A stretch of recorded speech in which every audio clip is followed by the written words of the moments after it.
오늘도 다양한 캐릭터의 TMI를 알아보는 시간이 왔습니다. 저번에 사토 미야코, 한국어로는 오영사에 대해서 알아봤으니 오늘은 오영사가 나온다면 무조건 나오는 인물 타카기 와타루, 한국어로는 신영사라는 인물에 대해서 알아보겠습니다. 신영사의 TMI 첫 번째, 성우랑 캐릭터 이름이 동일합니다. 이 부분은 한국판 버전이랑은 전혀 연관이 없고 일본판 버전에만 해당하는 경우입니다. 이 타카기 와타루라는 캐릭터의 성우는 타카기 와타루 씨입니다. 정확하게 말하자면 이 타카기 와타루라는 캐릭터가 이 성우의 이름을 따라간 캐릭터라고 보면 되죠. 원래 이 타카기라는 형사는 원로몬 반장님을 따라다니는 엑스트라 형사 1 정도의 캐릭터였는데 이 캐릭터를 연기하시는 성우님께서 이 친구도 이름이 있으면 좋겠다 라고 말씀을 하셨어가지고 이 캐릭터의 이름이 성우님의 이름을 따라 타카기 와타루라는 이름이 생겼다고 하네요. 근데 떠도는 썰에 의하면 애니메이션에서 원로몬 반장님 역할을 맡으신 성우분이 따라다니는 형사에게 이름을 물어봤고 그 형사분의 성우님이 당황해가지고 자기 본명을 말했던 게 지금 타카기 와타루라는 이름이 되었다 라는 썰도 있더라고요. 믿거나 말거나 하니까 저런 소문도 있구나 라고 알아주시면 될 것 같습니다. 그리고 이렇게 애니메이션에서 타카기 와타루라는 이름이 정해지자 아오야마 고쇼 작가님도 이런 캐릭터가 마음에 들어버렸는지 이 타카기 와타루라는 캐릭터를 자주 등장시키면서 비중을 늘려나갔고 현재에 들어 오영사랑 사귀며 마치다란 역대급 형사의 뒤를 잇는 형사가 됐다고 보면 될 것 같습니다. 신형사의 TMI 두 번째, 피부 색깔이 자주 변합니다. 원작 초반을 보면 피부가 확실히 까맣다는 걸 알 수 있는데 시간이 지날수록 뭔 미백이라도 있는지 점점 피부가 하얘지기 시작해요. 그러다가 극장판에 들어가면 갑자기 또 피부가 까매지고 또 다른 극장판을 보면 어느새 피부가 하얘져 있어요. 이 정도면 평소에는 초콜릿 같은 걸 얼굴에 바르고 다니다가 가끔씩 오영사가 그거 다 핥아먹는 날에 하얀 얼굴로 출근하는 게 아닐까 하는 생각이 듭니다. 세 번째, 코난이 경시청에 박아놓은 스파입니다. 명탐정 코난을 보면 코난이 어떤 산장 같은 데를 놀러가다가 우연히 가던 길에 사건이 벌어지거나 우연히 산장에서 사건이 벌어지는 경우가 있는데 그 사건 현장에서 주장창 코난이 머물렀다면 코난은 딱히 경찰들의 도움을 필요로 하진 않지만 코난이 길 가다가 사건을 마주치는 경우 사건 전후 상황이라던가 용의자의 신상 그리고 사건이 언제 어디서 벌어졌는지를 모르기 때문에 경찰의 도움을 받아야 되는 상황이 생깁니다. 근데 보통은 이런 8살짜리 꼬맹이한테 사건에 대한 정보를 주는 정신나간 경찰은 없지만 우리의 신형사는 8살짜리한테 사건 정보를 주는 정신나간 행동을 자주 해줍니다. 그냥 코난이 사건 현장에서 신형사 아저씨 이거 어떻게 된 사건이에요? 라고 물어보면 아 이건 원래 말해주면 안 되는 거긴 한데 라고 말하면서 모든 사건의 개요부터 용의자까지 말해주기도 하고 제로의 집행이라는 극장판에서는 그냥 코난만 따로 불러내가지고 모든 사건의 개요들을 본격적으로 설명해줍니다. 솔직히 이 정도면 코난이 어려지기 전인 도일이 상태일 때부터 경찰의 스파이로 신형사를 보내놨는데 어려지고 난 후로도 신형사한테만은 자신의 정체를 밝힌 뒤 이렇게 도움을 받는 게 아닐까 하는 생각까지 드네요. 네 번째, 아주 순둥순둥합니다. 앞서 신형사가 코난한테 경찰의 모든 정보를 뿌리는 스파이다 라는 식으로 말했는데 이렇게 코난한테 친절한 건 신형사가 착하고 순해서 그런 거라고 볼 수 있습니다. 애초에 신형사가 본청 형사의 사랑 이야기 라는 에피소드로 점점 주목을 받기 시작할 때부터 신형사가 많이 순수한 사람처럼 묘사가 됐었는데 탐정단 친구들이랑 엮이면서 더 착한 사람인 게 부각됐습니다. 저같이 성격 안 좋은 사람이 형사였다면 8살짜리 꼬맹이들이 우르르 몰려와서 지들도 수사하겠다고 나랑 같이 가겠다고 하면 바로 혼내면서 집으로 돌려보냈을 건데 우리 신형사는 그런 것도 거절 못하는 착한 성격이어가지고 그냥 애들 데리고 사건 현장을 돌아다닙니다. 그리고 오영사랑 사귀는 과정에서도 만약 조금이라도 성격 있는 캐릭터였으면 오영사랑 썸 탈 때 다른 형사들을 질투해가지고 뭔가 해코지 하려고 하면 개새끼들이 니들이 능력이 없어서 오영사님 쟁취 못한 거 가지고 왜 나한테 연병이냐 라고 하면서 따질만도 했을 건데 우리의 신형사는 당황해하면서 형사들이 오영사 관련된 걸로 추궁하면 다 대답해주고 그랬죠. 그리고 이런 순한 성격 때문에 코난이 실험체가 되기도 합니다. 가끔씩 코난이 사건이 벌어져가지고 이 사건에서 범인이 쓴 살해 트릭을 설명하기 위해 신형사를 실험체로 쓸 때가 많습니다. 네데이 포르쉐 사건에서는 범인이 낚싯줄로 교살시켰다는 걸 알려주기 위해 신형사의 목을 낚싯줄로 조르는 기행을 펼쳐주죠. 그냥 말로 교살시켰다고 설명할 수 있을 건데 굳이 낚싯줄로 신형사의 목을 조르는 걸 보면 코난이 어지간히 신형사를 만만히 보고 있는 게 아닐까 하는 생각이 듭니다. 솔직히 신형사의 성격은 좋게 말해서 순수하고 착한 사람이란 거지 나쁘게 말하면 좀 너무 휘둘린 성격이라고 볼 수도 있을 것 같네요. 다섯 번째, 다른 경찰들에게 은근히 인기가 있는 편이라고 합니다. 원래 신형사가 다른 여경들에게 인기가 있다는 식으로 묘사된 적이 없긴 한데 치바 형사의 썸녀인 나이코가 신형사님은 교통부에서 인기 있는 편이라는 식으로 언급을 하면서 신형사가 인기가 있다는 게 밝혀졌습니다. 솔직히 신형사가 인기 있을 만도 한 게 얼굴 꽤 잘생겼는데 성격 모나지 않으면서 되게 순박한 편이어가지고 여자들의 로망인 잘생긴 너드라고 볼 수 있어요. 형사 내에서 오영사가 너무 아이돌급으로 인기가 많아서 그렇지 신형사도 은근 수요가 있기 때문에 오영사도 좀 긴장하면서 살아야 할 것 같습니다. 여섯 번째, 은근히 능력자입니다. 앞서 신형사가 코난한테 피실험체 취급당하고 그냥 사건 벌어지면 코난한테 사건에 대한 모든 상세 내용을 밝혀주는 뻐락치 수준이라는 식으로 말했는데 신형사 본인도 은근히 능력 있는 경찰입니다. 일단 애초에 신형사의 나이가 26살인데 형사 일을 하고 있다는 건 되게 엘리트란 거예요. 신체 능력도 오영사가 너무 인간이 아닌 급이라서 딱히 조명이 안 될 뿐 원작 에피소드를 보다 보면 신형사가 마역사범을 끝까지 쫓아가다가 범인이 물속에 빠졌을 때 그 범인을 물속에서 건진 걸 보면 나름 운동신경도 기본 이상이란 것을 알 수 있죠. 여기에다가 원작에서 신형사가 범인에 의해 불탄 집에 갇혔을 때 수갑을 총으로 쏴버리고 그냥 탈출할 수도 있었지만 그 수갑이 오영사의 아버님의 유품이란 걸 알고 그걸 부수지하는 채로 오로지 신체 스펙만으로 그 집을 빠져나온 걸 보면 힘도 오지간히 센 걸로 보입니다. 그리고 이렇게 기초적인 체력도 있는데 담력이라던가 침착함도 많이 갖추고 있습니다. 우선 흔들리는 경시청 1200만 명의 인질이라는 에피소드를 보면 도쿄타워에 폭탄이 있는 걸 알자 오영사가 만류함에도 불구하고 안에 아이가 있다는 사실 때문에 위험한 도쿄타워 안으로 들어갔고 그 아이를 고양이를 구하다가 코난이 엘리베이터 안에서 위험에 빠지자 망설이지 않고 코난을 구하기 위해 엘리베이터 안으로 들어간 걸 보면 정의감이라던가 담력 하나만큼은 남도일 같은 주인공급 라인에 들어가도 될 것 같다는 생각이 들었습니다. 그리고 탐정 역할 배정받은 캐릭터가 아니라면 거의 암묵적으로 코난의 정체를 물어본 건 금기시되어 있는데 신영사는 그런 금기를 깨버리고 코난의 정체를 물어본 적이 있습니다. 그리고 보통 이런 탐정이 아닌 캐릭터에게 이런 질문을 받으면 코난은 그냥 대충 초등학생이다 라고 말하면서 얼버무려 주는데 신영사에게는 저 세상에서 알려주겠다 라고 진지하게 말하는 등 은근 인정받는 모습도 많이 보이죠. 이것 말고도 첫사랑의 상처 자국이라는 에피소드에서는 범인이 신영사를 사로잡게 됩니다. 그러다가 신영사의 핸드폰으로 오영사에게서 전화가 오자 범인은 잘 됐다고 이 여자를 여기로 유인하라고 그럼 그 여자를 인질로 잡고 너는 풀어주겠다고 말합니다. 솔직히 객관적으로 봤을 때 상대적으로 약체인 신영사가 인질이 되는 것보다 괴물 같은 오영사가 인질이 되는 게 더 안전할 것 같긴 하지만 신영사는 자신이 사랑한 사람을 인질로 만들긴 싫었는지 자신의 핸드폰을 부셔버리고 이제 인질로 만들 사람은 사라져버렸다 라는 식으로 말을 합니다. 그러고 나서 범인은 화나가지고 신영사를 구타했고 그러다 경찰이 사이렌 소리가 들리자 문 밖으로 총을 쏘려고 하는데 신영사는 혹시나 진입한 사람이 오영사라면 총에 맞아버릴 수도 있으니 자신이 총에 맞을 걸 각오하고 범인한테 달려들죠. 그러고 진짜로 총이 맞긴 하지만 다행히도 목숨에 지장이 없었습니다. 그리고 목숨을 건 연애중이라는 사건에서는 거의 3일 동안 납치를 당하는 바람에 아무것도 먹지도 마시지도 못하고 그 추운 곳에서 누워있어야 되는 상황을 마주합니다. 그런데 신영사는 그렇게 지쳐가는 와중에도 화면으로 자신을 보고 있는 사람들에게 자신의 위치라던가 단서 같은 것을 알려주는 등 매우 침착한 모습을 보여주죠. 약간 오영사가 신체 능력과 추리력에 강점이 있다면 신영사는 정의감과 결단력 같이 무용적인 부분에서 더 강점이 있는 것 같습니다. 7번째, 무능할 때도 있습니다. 방금 유능하다고 말했는데 갑자기 무능하다고 말해가지고 저도 좀 어이가 없긴 하지만 신영사가 무능한 모습을 보일 때가 은근히 있습니다. 대표적인 예가 잡아놓은 용의자를 놓칠 때가 많다는 건데 어떤 에피소드에서는 이미 범인을 잡아놓고 경찰차에 태웠음에도 한눈 팔다가 범인이 도망치는 걸 봐버렸고 그 도망친 범인 때문에 하마터면 백형사에게 오영사를 뺏길 뻔한 적도 있었습니다. 또 다른 에피소드에서는 용의자를 전철로 이송하던 중 용의자가 개수작 부리는 거에 넘어가서 용의자가 살해당한 걸 못 막기도 했었죠. 앞서 신영사가 좀 순둥순둥하고 착하다고 말했었는데 이런 용의자를 놓치는 부분 역시 이 착한 성격에서 비롯되어지는 것 같네요. 8번째,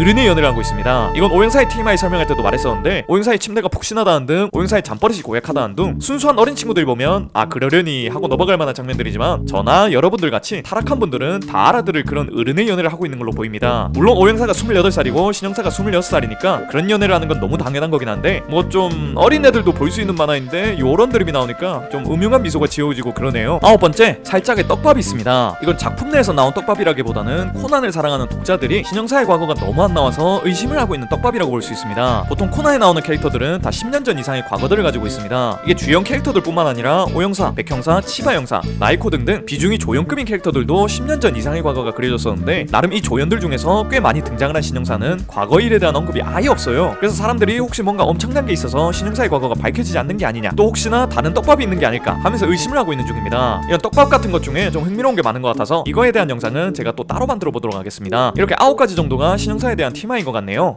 지금 제가 영상을 빠르게 만들고 싶은데 나무늘보님이 캐치하시는 오버워치 대회에 출전해야 돼서 그거 연습하는 중이라 좀 영상을 느리게 만들고 있습니다. 진심 제가 오버워치 1시간 이상 잘 안 하는데 이번에 4시간 이상씩 매일 하다 보니까 좀 뒤질 것 같네요. 이 영상을 제가 대회 전까지 올릴 수 있을지 모르겠는데 2월 3일 토요일 저녁 7시쯤 할 거 없으시면 트위치 바가미니로 오셔서 저 업치 대회하는 거 보러 와주시면 너무 고마울 것 같습니다. 아무튼 오늘도 이런 영상 봐주셔서 너무 고맙고 전 더 재밌는 영상으로 돌아오겠습니다. 그럼 다음 시간에 만나요.